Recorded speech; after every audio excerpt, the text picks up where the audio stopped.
ওরে হাত কত ঘুষ ধরছ, ওরে হাত কত সুদ গ্রহণ করছ, ওরে হাত কত মদের পেয়ালা ধরছ, কত গাজার কলকে স্পর্শ করছ, এই হাত দিয়া কত অবৈধভাবে মহিলার গায়ে হাত লাগাইছ, এই হাত কত জুলুম করছো, কত খুন করছো।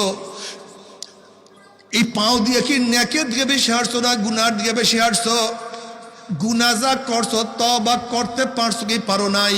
আবার তওবা যা করছো আমার মাওলায় মাফ করছে কি করে নাই? খবরদার হিসাব নিকাশ না মিলাইয়া কেউ মাওলার কবরে যাইও না। বাবারে, যদি হিসাব নিকাশ মিলে কবরে যাইতেই পারো, কবরটা জান্নাতের বাগিচা হয়ে যাবে। যত দূর তাকাবা ফাঁকা হয়ে যাবে, জান্নাতের নাজ নিয়ে আমাদের কবরটা ভরিয়া যাবে। আল্লাহ তুমি কবুল করিয়া নাও। কিয়ামতের ময়দানে আমার মাওলা ডাকিয়া ডাকিয়া আরশের নিচে জায়গা করিয়া দিবে। নবী আলাইহিস সালাতু ওয়াস সালাম ডাকিয়া নিজের হাতে হাউজে কাউসারের পানি পান করায়া দিবে। বুখারীর মধ্যে রওয়ায়াত আছে, মান শারাবাল্লাম নিয়াজ মাবাদা, যেই ব্যক্তি এক পেয়ালা হাউজে কাউসারের পানি পান করবে 50,000 বছরের মধ্যে আর কোনোদিন পানির পাশা লাগবে না। নবী আলাইহিস সালাতু ওয়াস সালাম ফরমান, হে আমার উম্মতরা, 3 জায়গায় কিয়ামতের ময়দানে আমাকে খোঁজ করিও। হাউজের কিনারে আমাকে খোঁজ করিও, মিজানের কাছে আমাকে খোঁজ করিও, পুলসরাতের গোড়ায় আমাকে খোঁজ করিও। নবী আলাইহিস সালাতু ওয়াস সালাম মিজানের কাছে দাঁড়ানো থাকবে, তার উম্মতদেরকে ওজন করা শুরু করবে। যখনই কোনো নেক বাদ দেওয়া শুরু করবে, অমনি আমার মাওলার কাছে সুপারিশ করবে, মাওলা হে আমার এই উম্মতের নেকটাকে আপনি ফালাইয়া দিয়েন না। ওরা তো নবী দেখে নাই, রসুল দেখে নাই, সাহাবী দেখে নাই, গুনার মধ্যে ছিল, যতটুক পারছে আমল করছে, এই ত্রুটিপূর্ণ নেকটাকে আপনি ফালাইয়া দিয়েন না, আপনি রাখিয়া দেন। আবার যখনই গুনাহ ওজন করা শুরু করবে, অমনি আমার মাওলার কাছে সুপারিশ করা শুরু করবে, মাওলা গুনাহটাকে ওজন করিয়েন না। ওর বাবা নামাজ পড়তো না কিন্তু ছেলে তো নামাজ ছাড়তো না, ওর মা তো পর্দা করতো না কিন্তু মেয়ে তো পর্দা করতো, ওর বড় ভাই তো নামাজ রোজার কাছেও যাইতো না কিন্তু ও তো ইবাদত ছাড়া এক মুহূর্ত গাফেল ছিল না, ওর বাবা দাড়ি রাখতো না কিন্তু ছেলে তো দাড়ি রাখছে, ওর নানা ওর দাদা তো ইবাদতের মধ্যেই নাই কিন্তু নাতি হইয়া অল্প বয়সে স্কুলে পড়া অবস্থায় ইবাদত শুরু করিয়া দিছে। মাওলা হে নেকটাকে বাতিল করিয়েন না।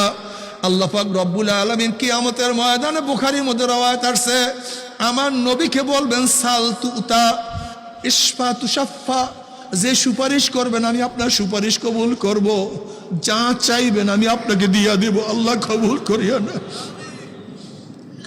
নবী আলাইহিস সালাতু ওয়াস সালাম পুসরাতের কিনারায় দাঁড়ানো থাকবে। বুখারীর মধ্যে দীর্ঘ এক রওয়ায়াত আছে, তার উম্মতরা পানি দেওয়া শুরু করবে। একদল উম্মতের ঈমান আমলে এত মজবুত হবে, 30,000 বছরের পুসরাত 1 সেকেন্ডের মধ্যে পানি দিয়ে আমার মাওলার জান্নাতে চলিয়া যাবে। আল্লাহ তুমি কবুল করিয়া নাও।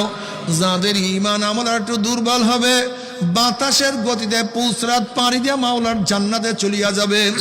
যাদের ঈমান আমল একটু দুর্বল হবে, জোরে চলনেওয়ালা ঘোড়ার গতিতে পুসরাত পানি দিয়া মাওলার জান্নাতে চলিয়া যাবে। কেউ দৌড়াইয়া, কেউ হাঁটিয়া হাঁটিয়া পুসরাত পানি দিয়া মাওলার জান্নাতে চলিয়া যাবে। আল্লাহ যে কোনো একজনের মধ্যে কবুল করিয়া নিও, যে কোনো একজনের মধ্যে কবুল করিয়া নিও। জান্নাতে যাওয়ার পরে আল্লাহর তরফ থেকে সালামুন কাওলাম মির রব্বির রহিম, শুধু শান্তি, শান্তি আর শান্তি, অশান্তি কি জিনিস কোনোদিন দেখা লাগবে না। আল্লাহ তুমি কবুল করিয়া নাও। কিন্তু আমার বেনমাজি বাবারা, ও বেপর্দা মা বোনেরা, ও হারামখোর ভাইয়ারা, আমার উপর রাগ করিও না। তুমি তোমার কবর রওনা করছো, আমি আমার কবর রওনা করছি। তুমি তোমার প্রশ্নের জবাব দেবা, আমি আমার প্রশ্নের জবাব দেব, কিন্তু কি জবাব দিবা ঠিক করছো নি? মান রব্বুকা ওয়ামা দীনুকা ওয়ামান নাবিয়ুকা। বাবারা, ঘরের মালিকের সাথে পরিচয় না করিয়া ঘরের মধ্যে ঢুকিও না। যদি ঘরের মালিকের সাথে পরিচয় না করিয়া রাত্রে ঘরের মধ্যে ঢুকিয়া যাও, চোর চোর বলিয়া তোমাকে লাথি মারবে, পিটান মারবে, অপমান করবে। কিন্তু মালিকের সাথে পরিচয় করিয়া রাত্র যেখানে ঢুকবা, উম্মি কে? আমি আব্দুল্লাহ আপনার জামাই, অমনি শ্বশুর বলবে জলদি কর, জামাই যেন কোন বিপদে পড়ছে, এই খানা ফাঁকা বিছানা ঠিক কর, এই পানির ব্যবস্থা কর। মালিকের সাথে পরিচয় আছে, কবরের মালিকের সাথে পরিচয় করে যদি কবরে যাইতেই পারো, কবরটা জান্নাতের বাগিচা হয়ে যাবে, নাজ দিয়ে আমাদের কবরটা ভরিয়া যাবে।